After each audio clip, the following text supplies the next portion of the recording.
চোখ বন্ধ করে সবার ওপর ভরসা করা যেমন বোকামি, তেমনি সবাইকে অবিশ্বাস করাও বুদ্ধিমানের কাজ নয়।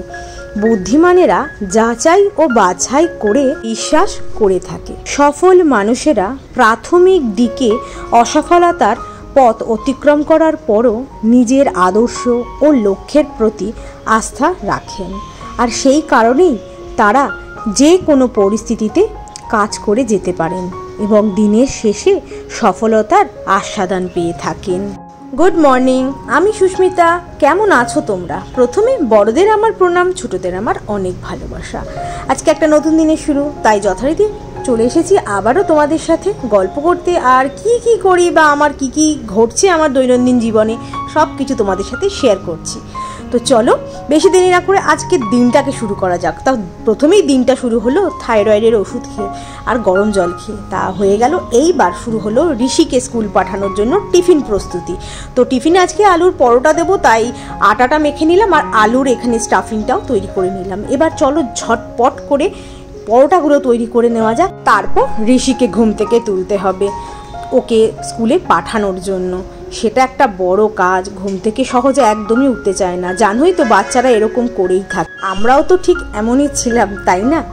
তো এই যে এখন পরোটাগুলোকে তৈরি করে নিই, তারপরে ওকে ওর টিফিনটা একদম রেডি করে দেবো। তার টিফিনে আজকে ওকে দেবো আলুর পরোটার সাথে একটু সস দিয়ে দেবো। আর আলুর পরোটাটা আজকে না খুব ভালো হয়েছিল। ও স্কুল থেকে এসেই বলছিল, আমারও নিজে মনে হচ্ছিল পরোটাটা দেখে মনে হচ্ছে ভালোই হয়েছে। পরোটা স্টাফিংয়ের মধ্যে না আজ দিয়েছিলাম ম্যাজিক মশলা, ম্যাগির যে ম্যাজিক মশলাটা আছে ওটা দিয়েই আজকে ও স্টাফিংটা তৈরি করেছিলাম, মানে পরোটা স্টাফিংটা। দারুণ হয়েছিল। তোমরা একবার ট্রাই করতে পারো, তোমরা যারা করোনি। যারা করেছো তো তারা তো টেস্ট জানোই। এই যে ঋষির স্কুলের টিফিন একদম রেডি হয়ে গেছে। একটা কমলা লেবু বাসের জন্য দিয়ে দিলাম আর আলুর পরোটা সস। আর এখন ওকে চকোস দেবো। তো চকোসের সাথে সেদিন এই বাটিটা ফ্রি পেয়েছে, এখন এই বাটিটা আর ছাড়বে না, এটাতেই ও সব কিছু খাবে। তো এখন ওকে একটু চকোস আর দুধ দিয়ে ওকে দিয়ে দিই, তারপরে ও খেয়ে দিয়ে স্কুলের জন্য রওনা হবে। তো চলো তাড়াতাড়ি করে ওকে আগে দিয়ে আসি, তারপর স্কুলের জন্য বেরিয়ে পড়েছি স্কুলের বাসে ওকে তোলার জন্য। তো দেখেছো আমাদের সোসাইটিতে কি সুন্দর সুন্দর ফুল গাছ লাগিয়েছে, ওপর থেকে খুব সুন্দর লাগে দেখতে। আর একজনের সাথে তোমাদের পরিচয় করে দিই, এই যে সিম্বার সাথে আগে কোনোদিনও তোমাদের পরিচয় করেনি। দেখো, তো ঋষির বাস চলে এসেছে, ওকে বাসে তুলে দিলাম। আর বাস একদম ফাঁকা এখন পরীক্ষার জন্য, সেরকমভাবে কেউ যাচ্ছে না, তাই একদম শেষের সিটে বসেছে। সুযোগ পায় না, বড় দাদা দিদিরা বসে। তো এই যে বাড়িতে সেবার একটু চা করে নিলাম, তারপর কিছু টুকটাক কাজ ছিল সেগুলোকেই একটু সারলাম। চলো তোমাদের না আমার গাছের লঙ্কাগুলোকে দেখাই। লঙ্কাগুলো না পুরো পেকে যাচ্ছে একদম। দেখো, এই দেখো গাছটাও কেমন শুকিয়ে এসছে, কিন্তু লঙ্কা রয়েছে, 4-5টা মতো লঙ্কা রয়েছে। আর ওই পিছনে একটা লঙ্কা দেখছো না রেখে দিয়েছি জানলার নিচে, ওই লঙ্কাটার থেকে বীজ তৈরি করব, খুব ঝাল। আর গাঁদা ফুলগুলোও দেখো গাছটা কেমন শুকিয়ে গেছে, গরম পড়ে যাচ্ছে না, এখন আর থাকবে না। আর এই দেখো আমার টমেটো গাছে ফুল এসেছে। বিছানাপত্র সব গোছানো একদম কমপ্লিট। যা বাজে লাগছে না ঘরদোরের অবস্থা। এখানে এই যে এরমভাবে পাতা বলে এই চেয়ার আর টুলটাকে এখানে দিয়ে রাখা হয়েছে, নাহলে এখানে বসলে না ভেঙে যাবে। বাইরের অবস্থা দেখো, 2-3 দিন ধরে এরকম বাজে একটা ওয়েদার হয়ে রয়েছে, খুব বাজে। সকালবেলাও দেখালাম তোমাদের, আর এখন দেখো কি ব্যাপার।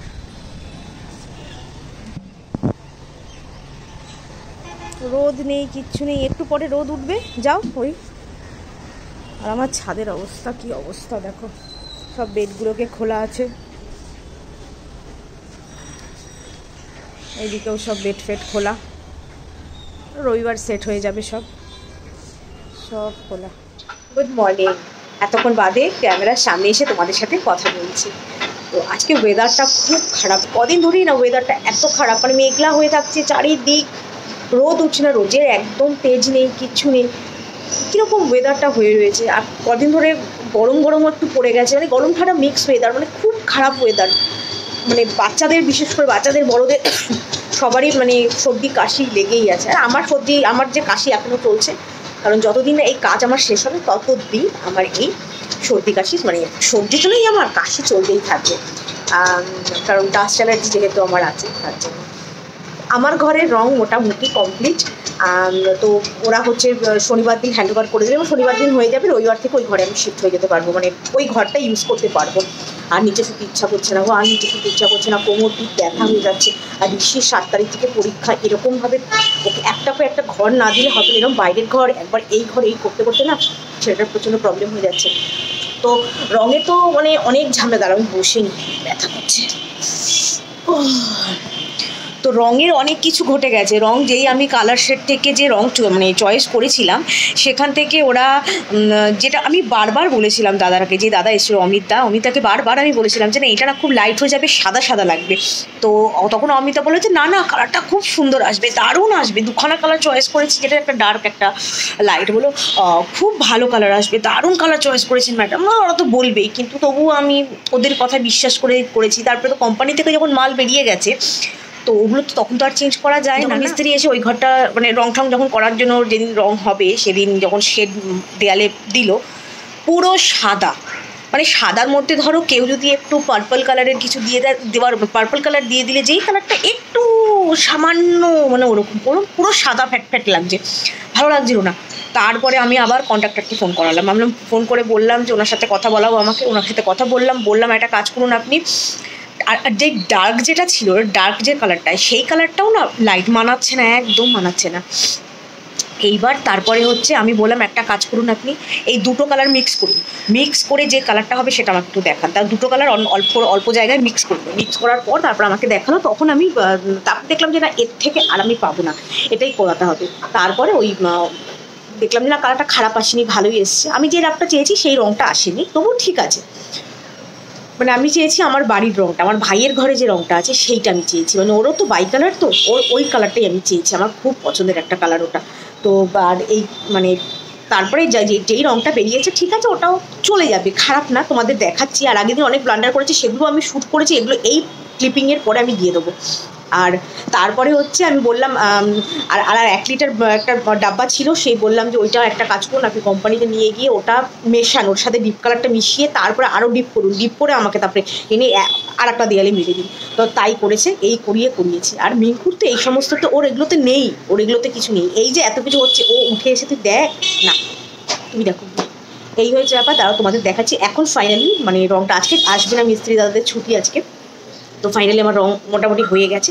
তো চলো তোমাদের দেখাই এবার রংটা কেমন হয়েছে। এই দেখো, এই কালারটাকে আমি মিশিয়ে আনিয়েছি, মানে লাইট আর ডিপ দুটো মিশিয়ে এই কালারটা এসছে। লাইটও তো জ্বলবে না, লাইট ফাইট সব খুলে নিয়েছে। কালারটা ভালো লাগছে, দাঁড়া ওই দিকটাতে গিয়ে দেখাই। এই দেখো, এটা ঠিকই আছে, এইবার ভালো লাগছে কালারটা, একটু এইবার ভালো লাগছে কালারটা। আর এটা হচ্ছে ডিপ কালারটা করিয়েছি, এটা হচ্ছে ওই একটা লাইট কালার ছিল, তার সঙ্গে আমি বলেছি কোম্পানিতে নিয়ে গিয়ে মিক্স করিয়ে আনুন। মিক্স করার পর এই দরজাটা বন্ধ করি, মিক্স করার পর এই কালারটা এসছে, এটাও ভালো লাগে, এইবার ভালো লাগছে তাই না? এই কালারটা এইটা এবার ভালো লাগছে। আর এখানে একটুখানি মনে হয় গন্ডগোল দেখা দিয়েছিল, এই জায়গাটা আবার করে দিয়ে গেছে। আবার এটা হচ্ছে শনিবার এসে এখানে আবার আরেক কোট হবে, অবশ্য এটা এই দুটোরই আরেক কোট করে হবে। তো এখানে তো সব রং ঠং ওরা রেখেই গেছে, এখানে সব রং রাখাই আছে।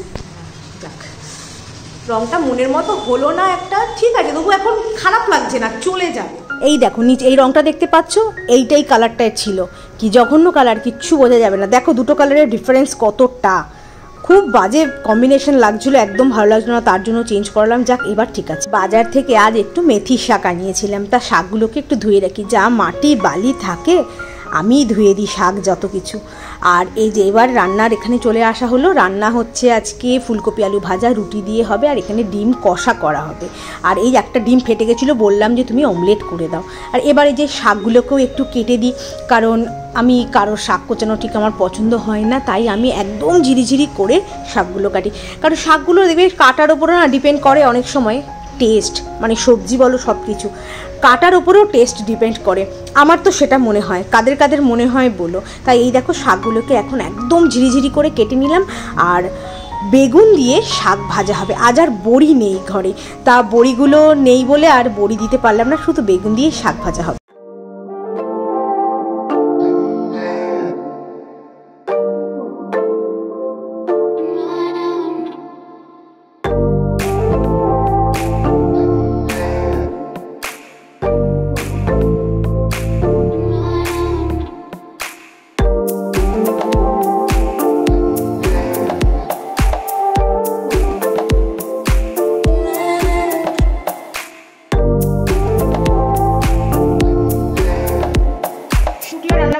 গেছে।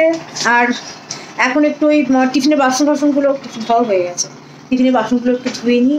তারপরে মাছ ধুতে হবে, সবজি বেশি আসেনি, টমেটো আর বেগুন আছে, ওগুলো ধুয়ে নিই। তারপরে দেখা যাক কী করা যায়।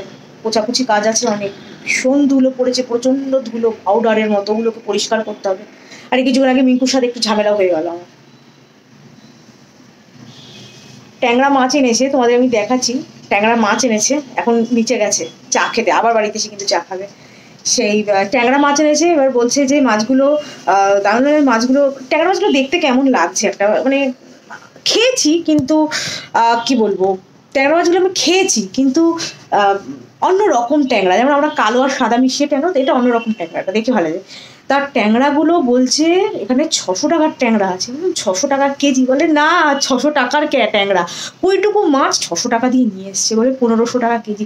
তোমাদের দেখাচ্ছি, কার না মাথা গরম হয়, ওইটুকু মাছ 600 টাকা দিয়েও কিনে এনেছে। 600 টাকায় কত কিছু হয়ে যেত, 3 কেজি 2.5 কেজি মতো মাংস হয়ে যেত। তুমি ভাবতে পারছো, মানে মুরগির মাংস 250 মতো হয়ে যেত, 2.5 কেজি মতো হয়ে যেত প্রায়।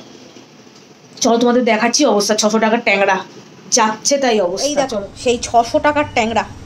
এই মাছ কি মাছ আমি জানি না, কি ট্যাংরা জানি না, দেখো গোল্ডেন কালারের পুরো ট্যাংরা, বললো তো দেশি ট্যাংরা বললো। 1500 টাকা কেজি। আর এইটুকু মাছ, কটা মাছ হয়েছে দেখো, এইটুকু মাছ 600 টাকা দাম। এ খেতেও তো গায়ে লাগে রে ভাই, খেতেও গায়ে লাগে।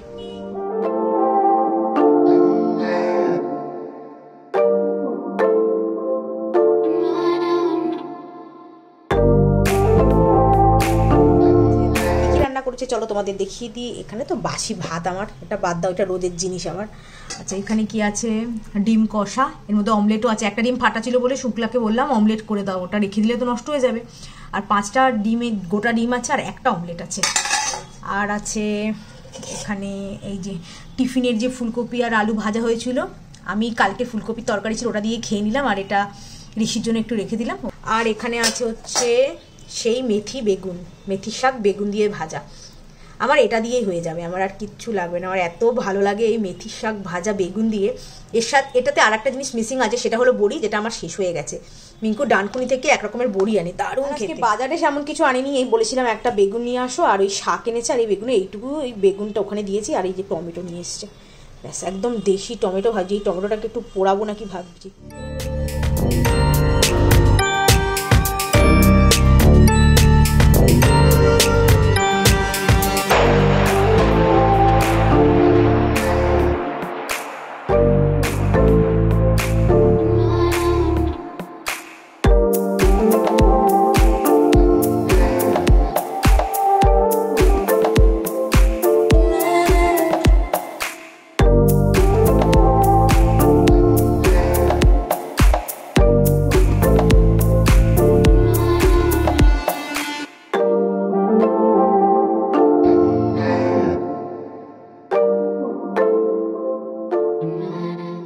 বাজার থেকে কিছু শুকনো বাজারও আনিয়েছিলাম, সেগুলোর মধ্যে হচ্ছে একটু হ্যান্ডওয়াশ শেষ হয়ে গেছিলো, তাই 2টো হ্যান্ডওয়াশ নিয়ে এসছে। প্রিল দরকার ছিল, প্রিলটাও শেষ হয়ে গেছে। একটা গার্বেজ ব্যাগ, একটা বিস্কুট, আর হচ্ছে আমুলিয়া। ওই যে বলে না সব কিছু একসাথে পড়েছে। আজকে ওয়াটার ফিল্টারেরও বিজ্ঞানোর টাইম, দেখো এটাও গেছে শরীর খারাপ হয়ে ওর। তা এখন এই দাদাকে ডাকতে হয়েছে বাধ্য হয়ে, আর কি করব, টপ টুপ করে 1 ফোঁটা করে জল ঢুকছে। তারপরে বললো যে না আয়রন জমে গেছে, ওর জন্য এখন এই ফিল্টার চেঞ্জ করা হচ্ছে, যা তা অবস্থা। ইভিনিং, এখন বাজে 7:10। ঋষি ড্রয়িং ক্লাসে গিয়েছিল, আমার কন্টিনিউ করা হয়নি। ঋষি ড্রয়িং ক্লাসে গিয়েছিল 5টার সময়, কিছুক্ষণ আগে আসলো, এসে দুধ খেলো, খেয়ে আবার তানিয়ার কাছে পড়তে চলে গেল। তো এখন চাটা বানাবো, মানে এক রাউন্ডের চা হয়ে গেছে, এখন আর এক রাউন্ডের চা বানাবো। তারপরে দেখা যাক আর কি করছি তোমাদের সাথে শেয়ার করবো। অ্যালার্জির ওষুধ খেয়েছিলাম, তার জন্য খুব ঘুম পাচ্ছে, তাই ভাবলাম 1 কাপ করে একদম স্ট্রং একটা কফি করে নিই। তো কফিটা খেলে যদি একটু ঘুমটা কমে। দুপুরবেলা না আজকে খুব অ্যালার্জি উঠেছিল, সে চুল করছে, প্রচণ্ড চুল করছিল, তাই ওষুধ খেয়েছিলাম। এবার ওষুধ খাওয়ার পর আবার সেটজিন খাওয়ার পর কীরকম ঘুম আসে, মানে ঘুম পায়, তোমরা তো সবাই জানো ভালো করে। এটার একটা অন্য গল্প আছে, অন্য একদিন বলবো, বিশাল বড় একটা গল্প আছে।